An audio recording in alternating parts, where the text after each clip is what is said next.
Assalamualaikum warahmatullahi wabarakatuh. Bismillah, alhamdulillah, wassalatu wassalamu ala rasulillah wa ala alihi wa sahbihi mawalah, la hawla wa la quwata illa billah. Kaum muslimin rahimakumullah, pemirsa channel YouTube yang berbahagia. Salah satu kebiasaan bangsa Indonesia di bulan puasa ini adalah menunggu datangnya maghrib.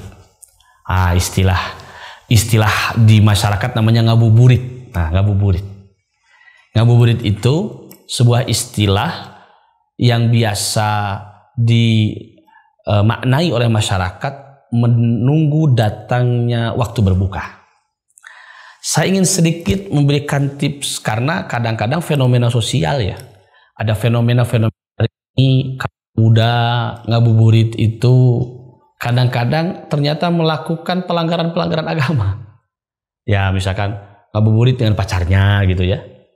Ngabuburit dengan bukan mahramnya atau ngabuburit dengan cara-cara yang salah. Nah, saya ingin berbagi tips bagaimana ngabuburit tetap terjadi, dilakukan oleh kita, budaya yang ada tidak kemudian kita hilangkan, seolah-olah ngabuburit tidak islami, tidak. Tapi ayo saya ingin berikan tips satu, misalkan kaula-kaula muda itu, hari ini saya juga melihat perkembangan agama di kaula muda sudah begitu baik. Datang waktu asar itu kita tadarusan di masjid. Ya, barang satu halaman gitu ya. Atau bisa dilakukan dengan cara mengkaji Al-Quran, baik dari sisi bacaannya tahsin maupun dari sisi maknanya. Tetapi tentu harus diapingnya, harus dibimbingnya oleh orang yang betul-betul faham, oleh ulama, oleh orang yang alim di bidangnya, di bidang Al-Quran. Nah, supaya kita tidak mensalah mendapatkan ilmu.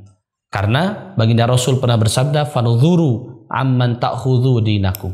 Jangan sampai kita mengambil ilmu itu salah. Kenapa? Karena ilmu yang benar itu adalah ilmu yang memiliki mata rantai sampai kepada Rasulullah Sallallahu Alaihi Wasallam. Sanad itu menjadi penting. Jangan sampai kita mendapatkan agama, tetapi dari orang yang tidak pernah mendapatkan agama daripada orang yang sebelumnya. Nah, oleh sebab itu, sanad itu adalah bagian penting dari agama. Sehingga tadarus, menuntut ilmu, ya di waktu sore berkumpul dengan teman-teman, mengkaji itu. Yang kedua, berbagi takjil. Berbagi takjil. Barang siapa yang bersodakoh kepada orang yang berpuasa untuk bukanya, maka nilainya sama dengan orang yang berpuasa, tidak dikurang sedikit pun. Bahkan Rasulullah ketika ditanya, "Ayus sodakoh afdol ya Rasulullah?" Jawab Rasulullah, "Sodakoh fi Ramadan." Itu adalah sodakoh yang paling utama. Maka kaula muda itu mungkin bisa urunan gitu ya, urunan mengumpulkan, dibuat menjadi kolak, setelah itu dibagikan di pinggir jalan. Nah, itu akan menarik simpati semua orang. Selain kita juga melakukan nilai-nilai agama, menjaga nilai-nilai agama, sekaligus kita bersedekah kepada orang-orang yang berpuasa, yang nilainya sedekah itu akan sama dengan nilai yang berpuasa itu sendiri.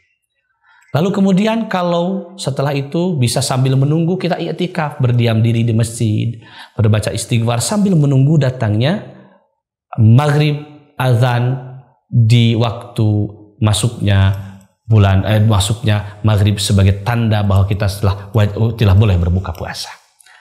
Nah, saya kira tip-tip itu coba dilakukan walaupun tidak tiap hari. Kaula muda bisa melakukannya. Jangan kemudian kita lakukan kadang-kadang kita pacaran gitu ya, di waktu sambil ngabuburit, akhirnya pahala puasanya menjadi hilang. Nah, itu kan menjadi rugi bagi kita sendiri. Maka kita coba dirubah. Oh, hari ini kita bikin kajian apa? Hari ini kita akan berbagi takjil apa? Bayangkan dengan niat baik, dengan niat ikhlas, maka hal tersebut akan membawa dampak positif bagi puasa kita, akan membawa dampak positif terhadap kita. Dan apa yang telah kita lakukan, janganlah diingat-ingat. Seolah-olah kita telah berbuat kebaikan, diingat-ingat terus. Sehingga yang harus kita lakukan adalah seluruh kebaikan yang kita lakukan, kita lupakan semuanya. seolah-olah bahwa kita tidak pernah melakukan itu. Biarlah Allah yang menjadi penilainya, biarlah malaikat yang menjadi pencatatnya. Insya Allah tip ini akan bermanfaat untuk para kaula muda tentunya khususnya, dan untuk kita kaum muslimin pada umumnya. Wallahu muwaffiq ila aqwamit thoriq. Assalamualaikum warahmatullahi wabarakatuh.